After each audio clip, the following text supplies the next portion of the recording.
give that a minute to kick in. All right, friends, welcome. My name is Lauren from Second Star to the Right Books in Denver, Colorado, and we are so excited today to bring to you very, very special guests working with our local SCBWI Rocky Mountain chapter. We have authors and illustrators local to Colorado or the surrounding area who are here to celebrate their books that were released this year, because as we all know, no one got to do anything fun this year.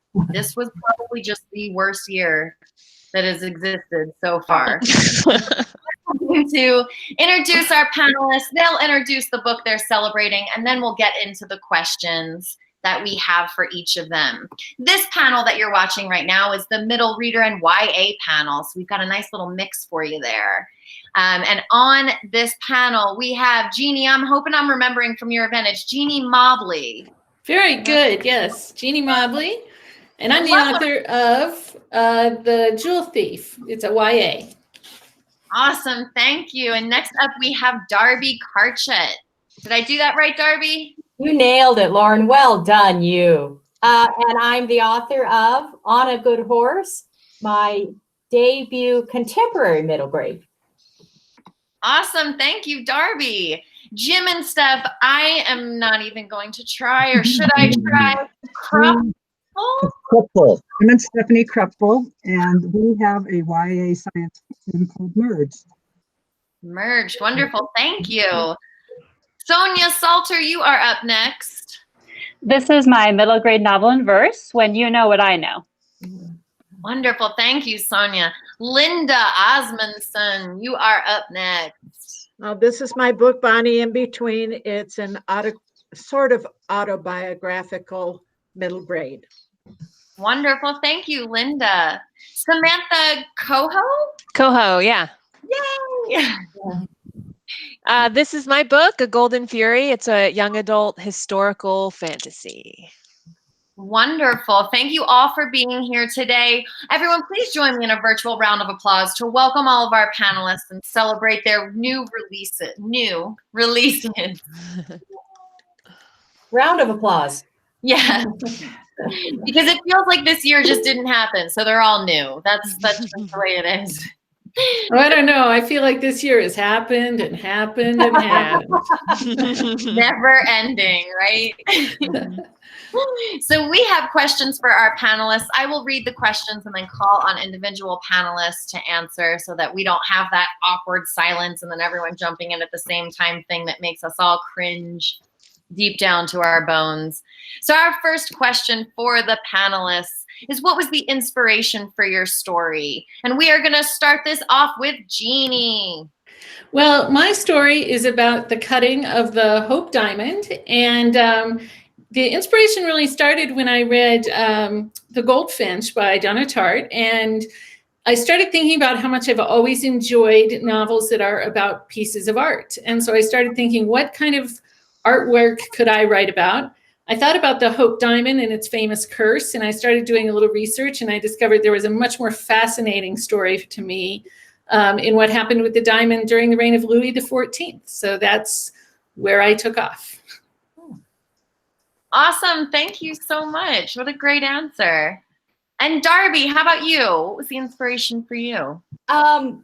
So I'm mostly known for writing fantasy, but I grew up on horseback. And in fact, the horse that inspired the horse in my book is, I'm going to hold this up, was my half Arab gelding, Beau Bardrift.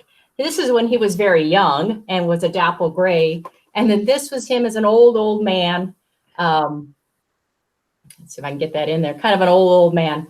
But I grew up on him. And all my life, I've loved this old expression that was kind of often attributed to Winston Churchill. I'm not sure. And it's that there's nothing so good for the inside of a man as the outside of a horse. And I always thought that's true. And it could be inside of a girl or a boy. And so I wanted to write a book about both a boy and a man who were trying to find, it was actually a father and son, who were trying to find their way back to each other. And what brought them together was a good horse. And so that was the inspiration for the story. So the book is also kind of a love letter to all those great boy and horse books I grew up reading as a kid. Awesome. Thank you so much, Darby. Great answer. Next up, we'll go to Jim and Steph. What was the inspiration behind your book? Well, the premise of our book is taking the consciousness of the dying geniuses who are trying to solve cancer or renewable energy and inputting them into 16-year-olds so they can continue on their work. And so what started it is us actually, an elderly man was dying and he started relaying his stories that a lot of us didn't know about. And we realized that, these stories, if they weren't told then, they were never going to be told again. And there's sort of a loss that happens. And it's just started like, but what if you were trying to cure cancer and you were almost there and then you die? So it just kind of, that's where it started like, well, what could we do to keep these minds going so they could really cure cancer? And that's what it was about. Yeah. What type of individual at 16 and older would be a Nobel Prize type of brain? That's wonderful. So interesting. Thank you so much. Sonja, jumping over to you. What was your inspiration? So When You Know What I Know follows 10-year-old Tori, actually after she tells her mother about her uncle abusing her. And so it's really following all the after effects to all kinds of areas of her life, and then also her journey towards healing. And it's kind of interesting. I was actually, it feels very Colorado to me because I was sitting with a notebook out in the Ponderosa Pines when I felt like sort of her voice just came to me, and that ended up being what it ends up being the first poem of the book, Believe Me, which is when she first tells her mother. And it's kind of only in retrospect that, because at the time it felt more about, getting it out, expressing it. And I had just done a picture book semester with the program I was in. And so I was very, into the language and how to express it properly.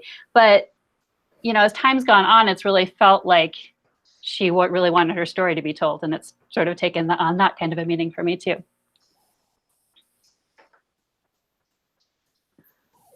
Very nice. Thank you so much. Linda, you are up next. What inspired your story? Well, my story is based on a year that my father kept me against my will. My parents divorced at a time when divorce was very rare. So it's not like today. Today there is a lot of divorce. And I felt that children need to know that they're not alone, that other children have lived through this and faced all the problems. So I wrote it actually some 20 years ago, but hesitated publishing it because I didn't want to offend my second family. However, the only true characters are the father and the main character, and those are pretty much based on true characters. The others are fiction. Awesome. Thank you, Linda. All right, Samantha, you are up next. What was the inspiration for your story? So A Golden Fury is about a teenaged alchemist in 1792. So I would say alchemy is the inspiration for my story. I love history and I love philosophy and theology. And when you read about those, alchemy keeps coming up, and it has this crazy goal of discovering an item that can change lead into gold and basically give you eternal life. And to me, that seemed like a goal that's worthy of a big fantasy story. So that's what I wrote. Yes, absolutely, 100%. And now we are going to reverse order. So we are going to start with you, Samantha, for the next question. It's more about your writing process. So do you typically have an idea for a story, or do you imagine a specific character first and then you just kind of see like what adventures they get into type of thing? What's more of your style? Yeah, so since I write historical fantasy, I start with a premise, and the premise includes the time period, sort of the world, a little bit of a what if. Like, what if this? What if there was alchemy actually worked? Or and characters are the most interesting part of the story to me, but they don't come first. First is premise and world and time. Awesome. Thank you. I wish this was a world where alchemy exists. I wish. Yeah, well, read my book. Maybe you don't. Thank you so much, Samantha. Linda, you are up next. I typically start with an idea. Most of my writing actually is nonfiction. I've only written one middle grade novel and one fiction picture book. The rest of them are nonfiction. So most everything I have is somewhat based on history. Even Bonnie in Between has history in it. But I come up with an idea and then try to find problems to be solved. Very nice. Very interesting. Thank you, Linda. All right, Sonja, you are up. Which one do you typically tend to do? I would say it's fair to say character, but there's kind of theme mixed in there too. So it's kind of like big ideas I'm grappling with will be right there, right from the beginning, I would say. And luckily, I often have the character come in with a scene or two, so I don't necessarily write in order. And maybe it'll end up in a different place than I think it will, but it gives me sort of something solid to often point myself towards as I'm going, so that helps. That definitely makes sense. Yeah. Thank you. All right, next up, Jim and Steph. Which one do you tend to do first? Well, just like all of the novels we've written, this one started with a short story. And it was a character, we had this idea of this 16-year-old boy living in the city, and he goes out at night and he can recreate any masterpiece. And he does it on alley walls and walls of buildings and homes, like Banksy would. And so we had this great character, and then we just started developing, where could we take this? What other kind of young geniuses can we get involved? So it starts with character, I think. Awesome. Thank you guys so much. And Darby, how about you? What's your starting point? Whoa, I was kind of dreading this question because I've written 15 books and I've never written one the same way. And so I'm feeling a little panicked right now, trying to think of an answer. But basically, at least for On a Good Horse, it started with a scene of a man showing a boy how to remove horseshoes. So how to open up the nail heads and peel the shoe off. And it was just this little weird scene. And then I wrote the book in a circle around the scene, going further and further out. How did they end up being together? Has the man and boy always been together? Are they father and son? Who's the horse? And so for this particular book, I wrote from the center outward. Usually though, is I write my ending first on my books, and then I go and write the beginning second, and then I just fill in the middle. And I guess that's the best way to describe my writing process. Now, if you ask me tomorrow, I'll have a totally different answer for you. I like that. It keeps it interesting. Always guessing. Never know. I can include that question in another panel you're on at a later date. Awesome. Thank you so much. You're welcome. Those are such great answers. Jeannie, how about you? What is your process? Well, I'm sitting here making a mental note to email Darby tomorrow and ask her what her process is so I can see what tomorrow's answer is. I'm along with her in that different books come from different places. I think I see the world in stories, and so I may see a character or encounter something that feels like a strong, interesting character. I may see an interesting premise. I thought, let's see. So Samantha, Sarah, what is your name? Samantha. Yeah, Samantha, thank you. I thought your comment about history coming early was very interesting because I write mostly historical fiction too. And the history piece is often one of the last things I drop in because I often have a premise and I then can take it and look for a historical moment that I think really speaks loudly to that premise or that idea. But for this book, you know, I started with the premise that I wanted to write about art. I found this interesting story or this interesting problem. So there was definitely a what if about, you know, how did the diamond originally get cut for Louis XIV when he asked for his jeweler to basically do the impossible. But I actually started this one several times. So I wrote 20, 30 pages and it just wasn't popping. And I started over and I started over. And it wasn't until I actually wrote a beginning and I looked at it and I thought, you know, that sounds like a confession.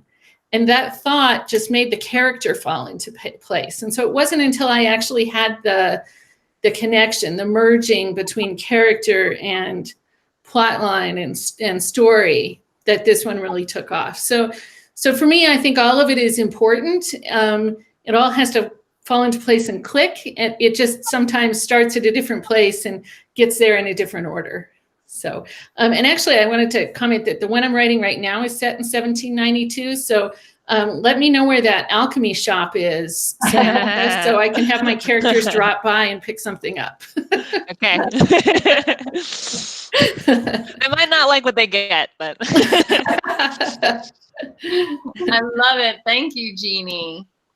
So we have a mix here in our group, as we mentioned, it's middle reader and YA. So everyone is kind of in between, these in-between stages, because you're writing for kids and kids are obviously always growing up, always changing, always looking for different things in the books that they read. And there's different levels that would be appropriate for the different ages. So what is the most difficult part for you, or is it difficult at all? Do you just enjoy it? Of towing that line between the age groups. So for our middle reader panelists, that line between the picture books and Bridgers and their first like middle reader novel, that chapter book, or going from like for YA authors, that middle reader and aging it up just enough but not too much. What is the most difficult part of that, or what do you find challenging about that? And for this one, we'll go to Jim and Steph first to start. Well, boy, we've struggled with this for years. How to make a 16-year-old mature enough and yet still a teen and still fascinating and likable, all the things you need in a character. But also some of the, how do they get around? Do they ride bikes? Do they drive yet? And the other thing is, I think also one of our books is in a rural area, very farm-like. So we were able to make someone a little bit who would normally be in middle grade, but we could make it into high school because they're not facing a lot of the hard city decisions that it's like our other character in New York City. He's only 16. He's much more street smart than one of our characters that's a middle grade in another book that takes place in a rural place. So I think also geography makes a big difference on how quickly they mature.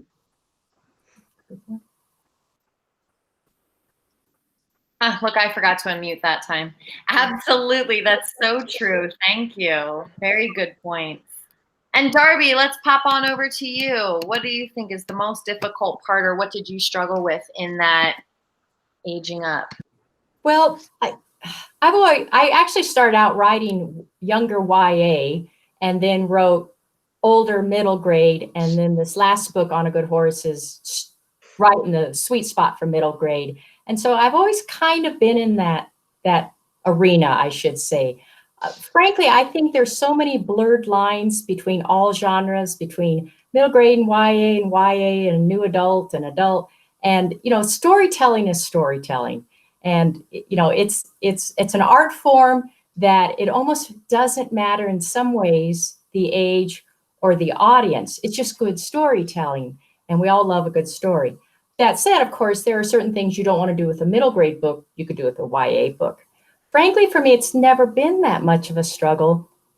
And I think I speak to a lot with, for a lot of authors, that we all have that lens that we view the world through. Like Jeannie said, she views the world as stories. And we all have that lens that we view the world that most fits our sweet spot. And for me, it has always been middle grade boys. That's just how I see the world, even though rumor has it, you know, I'm a middle-aged woman, but that's just how I see the world. So it hasn't really been much of a struggle because I guess I've always been in that sweet spot. That's wonderful. Thank you, Darby. And next up, we're going to go to Sonja. What about you?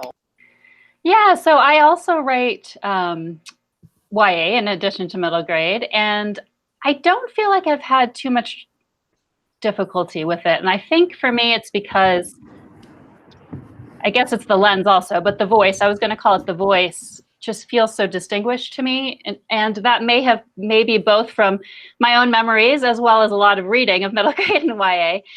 But they sort of feel like they have a different, and this is maybe not, you know, when you're right on the edge between the two, which I haven't tried to do.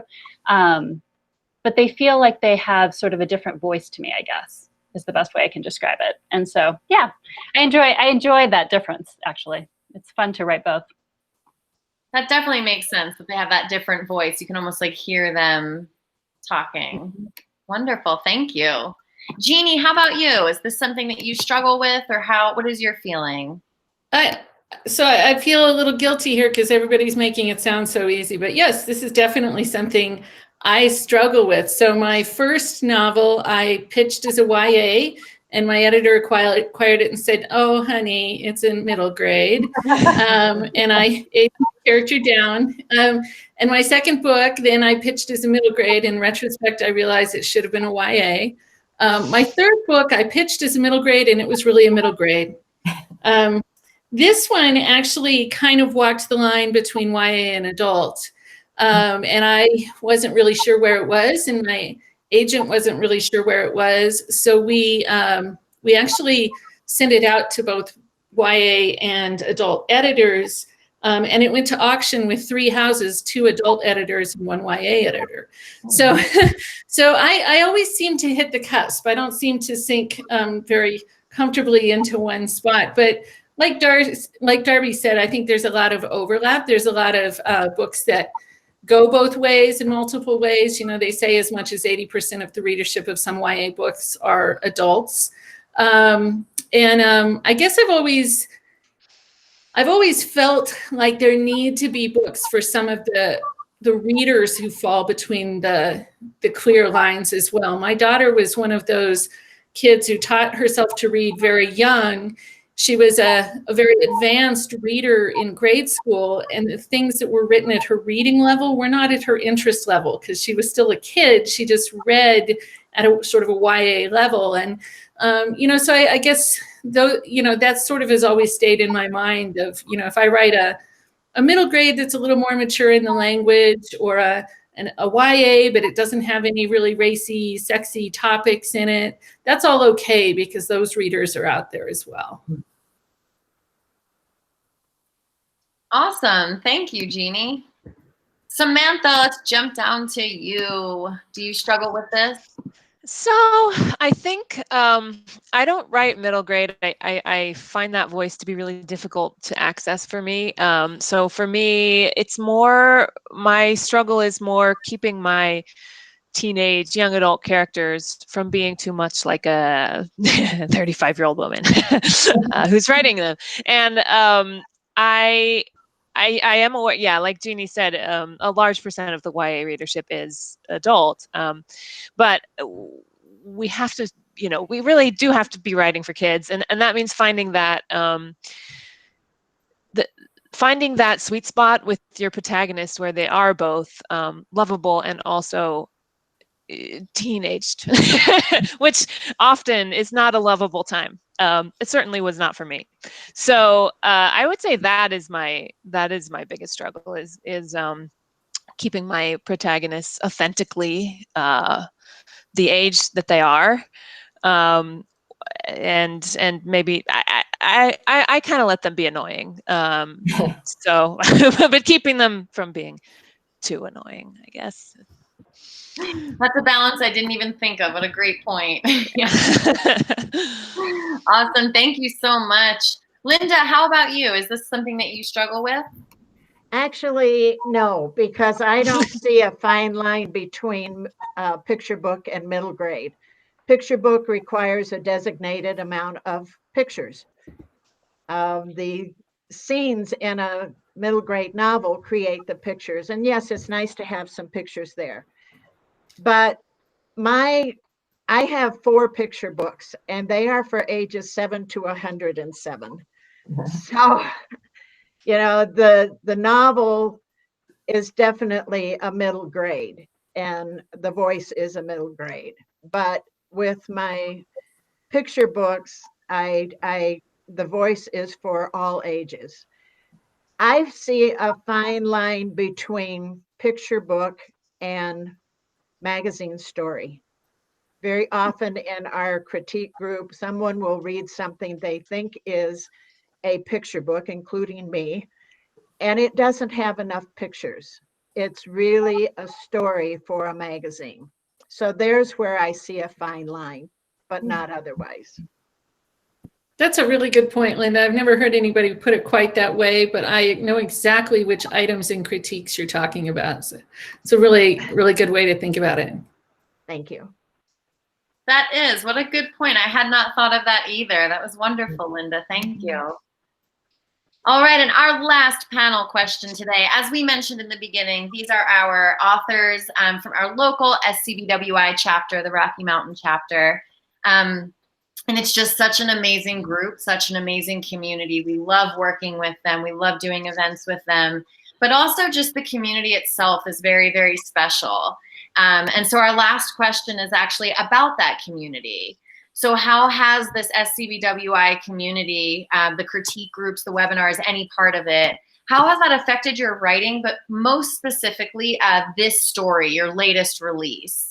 Oh, and I guess I should call on someone, huh? We are going to actually reverse again and start with Linda this time. Bonnie in Between is autobiographical for the most part. And my critique group for 20 years or more has been saying, I need to get this book out. The problem was my stepmother was still living. I did not want to offend my second family. So I got permission from some of the second family, even though I offered them the manuscript and they didn't want to read it. They have to realize that it is fictional, except for basically the main character and her father.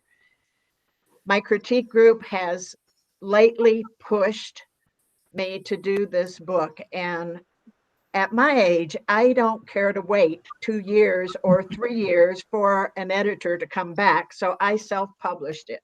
I've self-published too. And they suggested that I self-publish it because it needs to be out there for those kids who are living between 2 families. They pushed. One editor kept it for 2 years and then said she didn't like the ending. So I guess I've gotten help, negative and positive, from all kinds of resources, but mostly from my critique group and from my second family. That's wonderful. Thank you, Linda.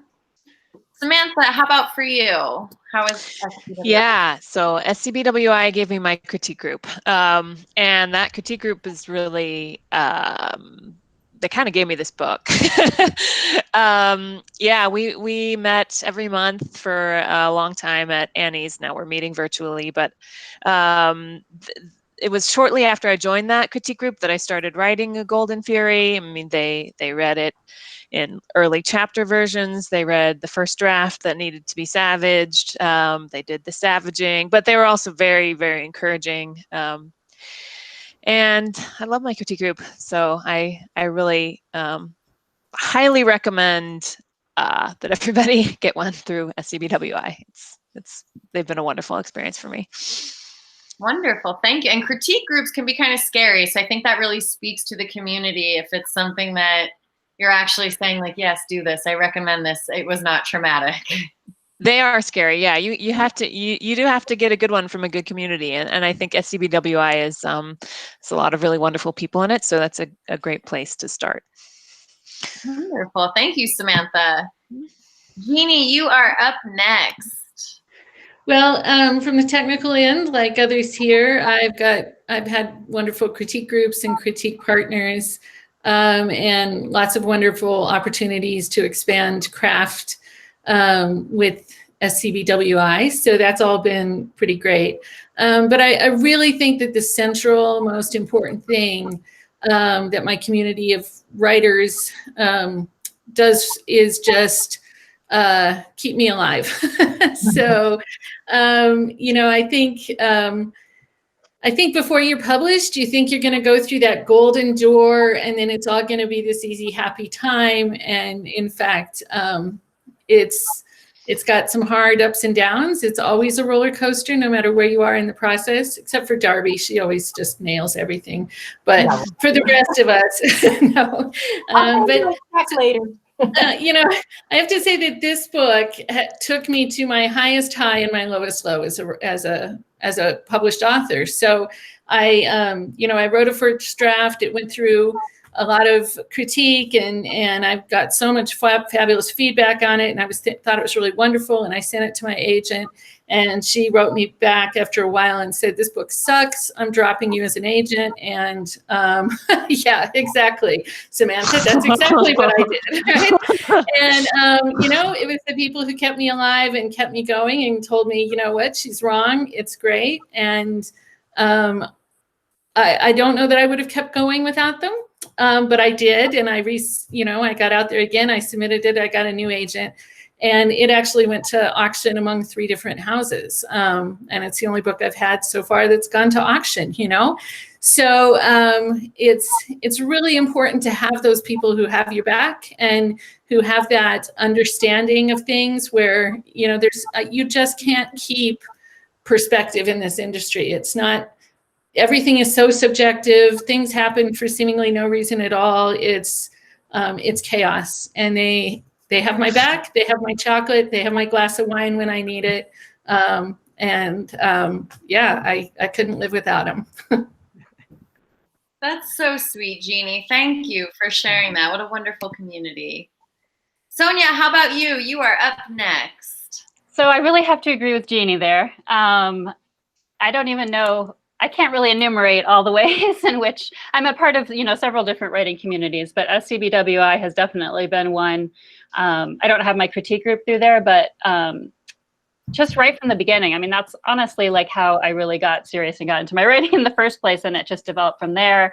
Their mentorship program, I would highly recommend. I actually did that the very first year of that, and that was like a really huge stage in getting more serious about my writing, and then all the way through to technical stuff and help to just getting more of a sense of the publishing process. And then, like Jeannie said, after the whole journey afterwards, just all of it. And then this year too, I mean, just writing communities this year have been so wonderful in terms of just keeping everything going and keeping us going. And so I really am grateful.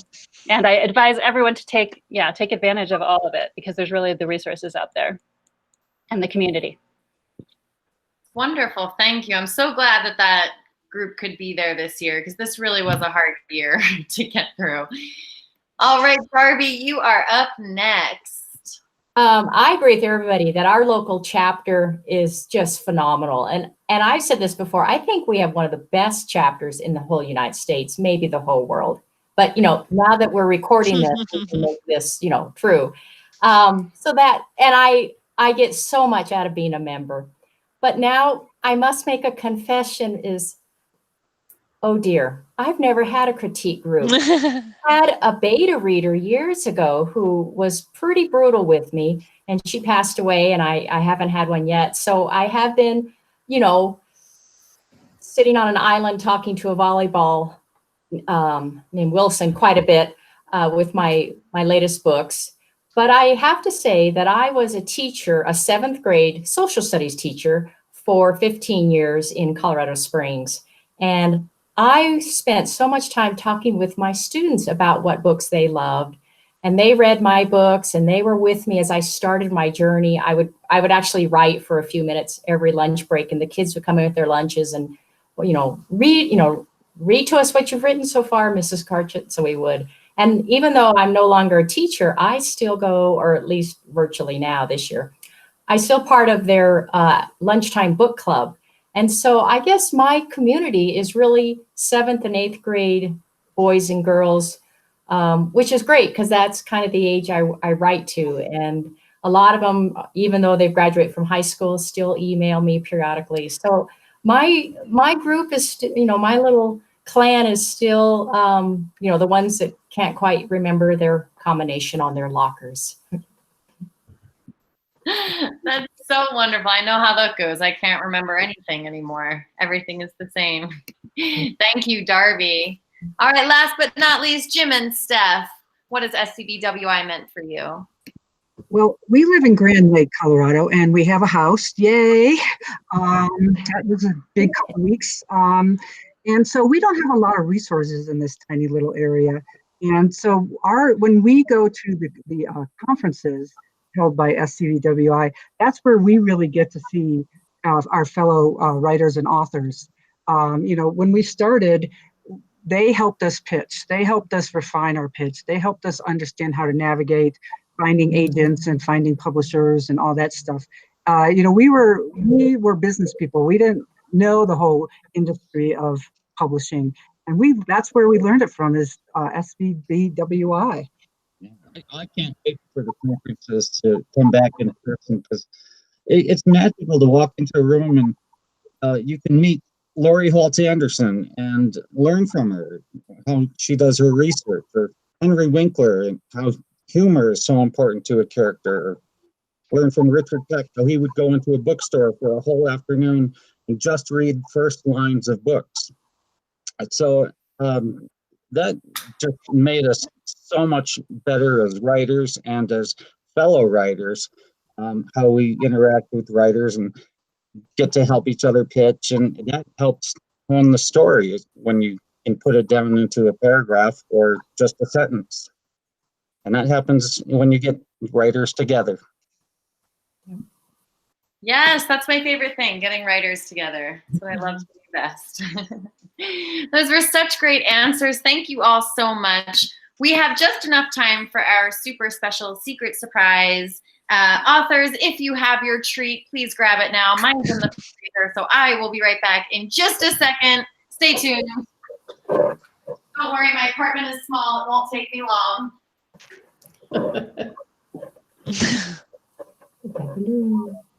All right, everybody. Oh, Birdie, do you think this is for you? Get out of here. So we are going to be celebrating these book birthdays in true birthday style. We have special birthday treats, and we are all going to sing happy birthday. If you are in the audience, you can go ahead and unmute at this time. Sing along with us. We're going to sing happy birthday, dear books, will be our theme. On the count of 3. 1, 2, 3. Happy birthday to you.